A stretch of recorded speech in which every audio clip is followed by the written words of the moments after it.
Donc, si on regarde l'équation, peu importe si on prend une région de l'espace, là, je vais dessiner un champ électrique quelconque.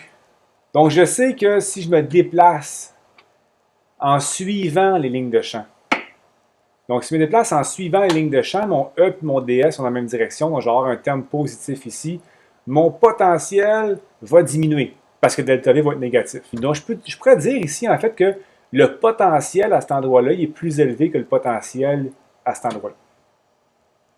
Est-ce qu'il y a une façon de me déplacer dans mon champ électrique, mais que la différence de potentiel entre les deux positions initiale et finale soit de 0? Il y a moyen de le faire. Quand est-ce que le produit scalaire vaut 0 ici? C'est quand E et DS sont perpendiculaires. Donc, si par exemple, je pars d'ici, puis que je veux me déplacer sur une trajectoire qui va générer aucune différence de potentiel, ce que je dois faire, c'est me déplacer, mais de façon perpendiculaire au champ électrique. Donc, mon déplacement ressemblerait à ça. Si je me déplace sur cette trajectoire-là, ben en fait, je me déplace sur une trajectoire dans laquelle, dans l'espace, delta V est nul. Quand delta V est nul, ce que ça veut dire, là, on l'a vu tantôt, c'est que le potentiel final égale le potentiel initial. Puis là, peu importe où j'arrête, si je pars d'ici puis que j'arrête là, peu importe où j'arrête sur ma trajectoire, là, VF égale à VI. En d'autres mots, je me déplace sur une ligne ou une surface équipotentielle.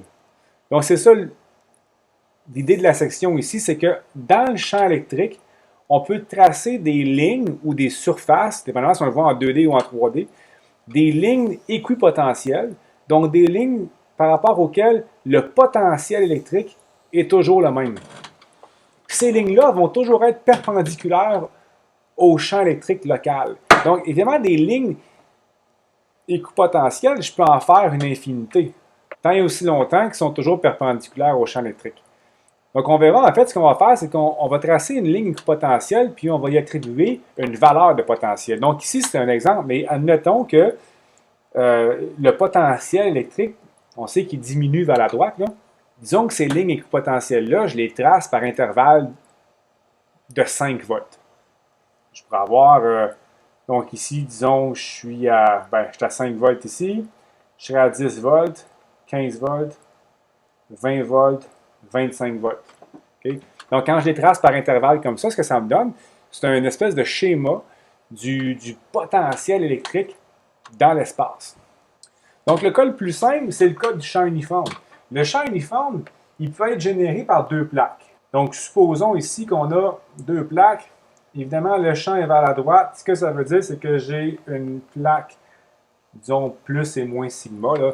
Bon, les technicalités, c'est pas trop grave. Mais ce qui est important, c'est que, par exemple, si ma plaque de gauche est un potentiel, on va dire, de 10 volts. Donc, disons que la plaque de gauche est un potentiel de 10 volts. Puis la plaque de droite est un potentiel de moins 10 volts. Évidemment, là, comme je disais tantôt, ça pourrait être 0 et moins 20, 20 et 0. L'important, c'est que, bon, je passe de 10 volts à moins 10 volts dans un champ uniforme. Le champ uniforme, la valeur du champ est toujours la même. Rappelons-nous une chose, là.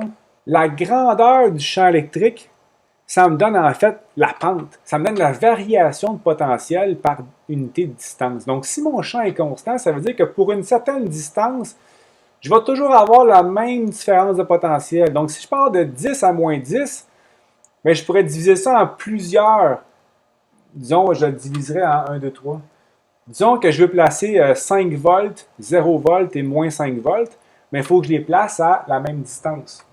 Donc, au centre, j'aurai 0 volts, moins 5 volts ici, puis 5 volts ici. Donc, mes lignes équipotentielles sont tous perpendiculaires au champ, à même distance, c'est toujours le même delta S, parce que dans le fond, j'ai toujours un saut de 5 volts pour, disons, une distance, je ne sais pas, de 1 cm. Peu importe, là. Toujours 1 cm partout. Donc, l'intensité du champ est toujours la même. Puis, mes plaques, ici, si c'est des plaques conductrices, ces plaques-là sont à un potentiel donné. Donc, la plaque elle-même se trouve à être une surface équipotentielle ou une ligne équipotentielle. Donc, mes deux plaques sont des surfaces équipotentielles, puis j'en ai trois autres. Évidemment, c'est mon choix. Je pourrais le tracer à chaque 1 volt. Je pourrais avoir 9, 8, 7, 6 jusqu'à moins 10. Ça me ferait plus de lignes d'équipotentiel, mais ça dépend de la manière qu'on veut tracer notre espace. Précédemment, on avait tracé les lignes de champ, par exemple, pour des charges opposées, le plus Q et moins Q. On avait vu comment le faire. On peut peut-être y penser. Là, si on connaît la disposition du champ électrique dans l'espace, on sera en mesure de déterminer l'allure générale des lignes équipotentielles. Donc, on va tracer ici les lignes de champ électrique pour une charge plus Q et moins Q. Ce que je vais faire, en fait, c'est essayer de déterminer les endroits où on a les lignes équipotentielles. Ici, j'ai 2 charges identiques.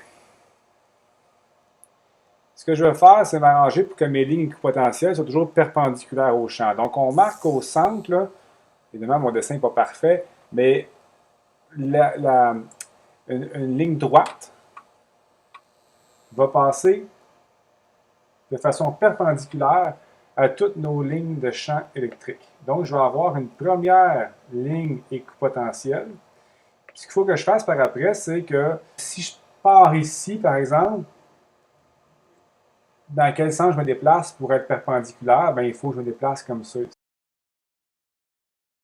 Bon, évidemment, ce n'est pas parfait, là, mais on a vraiment une ligne droite au centre, puis on a de chaque côté des lignes potentielles qui forment des cercles étirés. Donc, on remarque que du côté droit, là, c'est plus étiré que du côté gauche.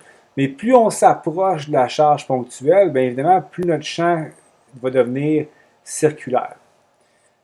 Donc là, on sait comment calculer la variation de potentiel dans un champ électrique, mais il serait peut-être temps qu'on s'intéresse au potentiel électrique propre à certaines charges. Donc, par exemple, une charge ponctuelle, comment est-ce qu'on peut exprimer le potentiel électrique au voisinage de cette charge-là, ou encore pour des distributions continues de charge. Donc, pour commencer, si on prend une charge ponctuelle, donc on sait que le champ électrique d'une telle charge est un champ électrique radial. Donc, on exprime ce champ électrique-là par la formule KQ sur R carré, UR. UR est en la direction radiale. Maintenant, vu qu'on sait, vu qu'on connaît la relation entre le champ électrique et la différence de potentiel, ce serait intéressant d'appliquer ça sur la charge ponctuelle. On va supposer qu'on part ici du point I, puis qu'on va se rendre jusqu'au point F. Donc, on aura une distance, disons, RI et RF par rapport à la charge ponctuelle. Donc, si on prend le trajet du point initial au point final, notre élément de déplacement, ds, correspond en fait à dr ici. Donc, je me déplace dans le sens du rayon. Donc, je pourrais remplacer ds par dr ur. Donc, ce qui veut dire que si je fais le produit scalaire entre E et ds, je vais avoir un KQ sur R carré UR, produit scalaire avec DR UR. Donc, les UR en produit scalaire donnent 1. Donc, ce qui me reste comme calcul, c'est tout simplement ça. Donc, KQ sur R carré DR. Donc, je dois intégrer cette formule-là. Donc, delta V correspond à VF moins VI. L'intégrale de KQ sur R carré devient moins KQ sur R. Puis mes bornes d'intégration, ici, j'écris I et F, mais j'intègre par rapport à R. Donc, je vais intégrer de RI à RF. RI étant cette distance-là, puis RF étant celle-là. Donc, j'évalue mes bornes. Et voilà, j'en arrive avec VF moins VI égale à KQ sur RF moins KQ sur RI. Donc, ici, on peut associer VF à ce terme-là, VI à ce terme-là. Donc, de cette façon-là, la définition même du potentiel serait KQ sur R. Ce qui veut dire que très loin d'une charge, donc si R tend vers l'infini, le potentiel tend vers 0. Puis si R tend vers 0, bien, on a un potentiel qui tend vers l'infini. Évidemment, tant et aussi longtemps que ma charge est positive, parce que si j'avais une charge négative, ça ne change absolument rien, le potentiel tend vers 0 à l'infini, mais mon potentiel tendrait vers moins l'infini à 0, parce que Q serait négatif. Donc voilà, c'est pas plus compliqué que ça. Pour une charge ponctuelle, le potentiel est défini comme KQ sur R. Ce qui est plaisant avec le potentiel, c'est que c'est scalaire. Il n'y a pas de direction au potentiel. C'est une grandeur tout simplement. Donc si je me trouve à une distance R de ma charge, mon potentiel est constant en volts. Donc ce qui veut dire que ma ligne équipotentielle, si je garde la même position R, bien, en fait, je vais faire un cercle je vais avoir une ligne équipotentielle.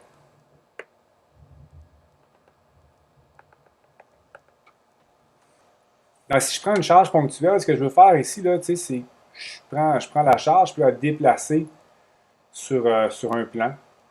Donc, vous avez en fait le quadrillé blanc, là. C'est un plan XY en perspective. Puis ce que je vais tracer en Z, ce que c'est le potentiel électrique. Donc, on sait qu'une charge génère un potentiel électrique en fonction du rayon R à laquelle on se trouve. Évidemment, plus on est loin, plus le potentiel tend vers zéro. Puis plus on s'approche de la charge, plus le potentiel va tendre vers l'infini. Ce qu'on verra éventuellement, c'est que pour une charge ponctuelle, oui, c'est tend vers l'infini, mais si je prends une sphère isolante, donc dans une sphère isolante, le potentiel, quand on rentre dans la sphère, le potentiel va tendre vers une valeur finie. Donc vous allez voir apparaître, en fait, la fonction potentielle, ça va faire une espèce de dôme avec un maximum. Donc si je trace le potentiel de cette sphère-là, ce qu'on voit apparaître, c'est ce genre de courbe-là. Donc, pensez vraiment que la surface en bleu, là, ce que c'est la valeur du potentiel électrique aux alentours de ma charge. Donc, si je déplace un petit peu, là, ce qu'on peut voir, c'est que donc, ce qu'on voit ici, c'est carrément la courbe du potentiel électrique. Si j'avais une charge ponctuelle, ça tendrait vers l'infini, mais c'est 1 sur R. Donc, on a une fonction 1 sur R et le potentiel tend vers 0 à l'infini. Donc, si j'ajoute une autre charge,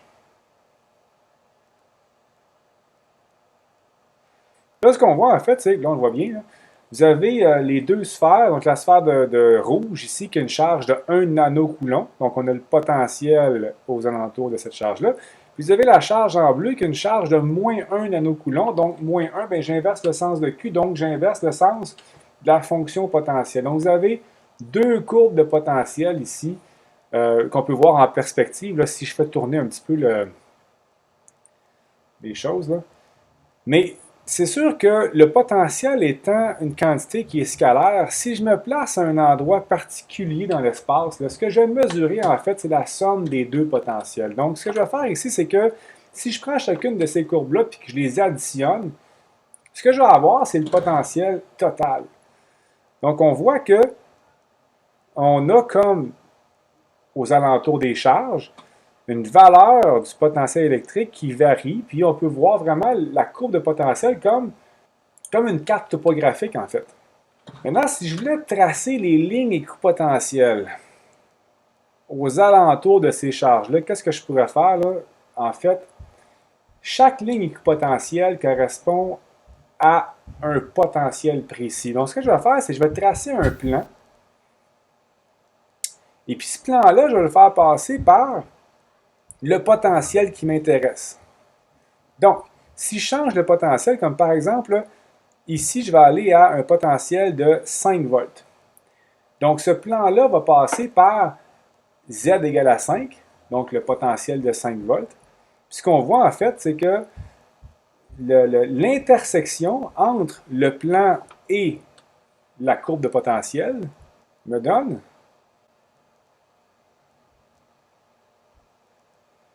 une ligne équipotentielle. Donc, quand je trace en deux dimensions, en fait, là, si je change, là, je le vois en vue de dessus, bien, si je change la hauteur de mon plan, donc, par exemple, si je vais au potentiel 1 volt, ça correspond à quoi? Bien, en fait, c'est un plan qui passe par... En fait, l'intersection, c'est tous les points qui ont une valeur de 1 volt sur ma courbe. Si je vais à 0 volt, mon plan passe exactement sur la droite en noir ici. Donc, cette droite-là correspond à une ligne équipotentielle de 0 volt. Puis évidemment, mais là, si je décide d'aller dans des voltages négatifs, là, je me retrouve avec une ligne équipotentielle qui est plus centrée autour de la charge de droite.